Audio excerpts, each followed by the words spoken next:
এক এক সময় এক এক রকমভাবে ছোটোবেলার কথা মনে পড়ে, বিশেষ করে কার কীরকম মনে হয় জানি না, কিন্তু আমার শীতকালে প্রচণ্ড হারে ছোটোবেলার কথা মনে পড়ে। কেন সেটা আমি জানি না। কে শিখেছে নয়ন?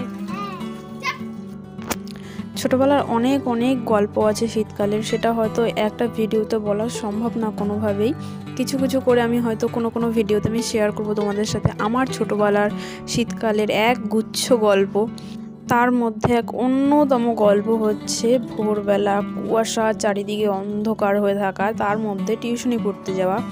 সে সময় হয়তো আমাদের ওয়েটের থেকে ব্যাগটার ওয়েট বেশি থাকতো, তাও সকালবেলা অন্ধকারের মধ্যে কানে টুপি, পায়ে মুজো, সোয়েটার, চাদর এভাবে মা পেঁচিয়ে দিত, তারপর ব্যাগ নিয়ে টুকটুক টুকটুক করতে করতে টিউশনি পড়তে যেতাম। তোমাদের পড়ার রুটিন কী ছিল অবশ্যই আমাকে কমেন্টে জানিও। দেখা হবে খুব তাড়াতাড়ি অন্য একটা ভিডিও। টাটা।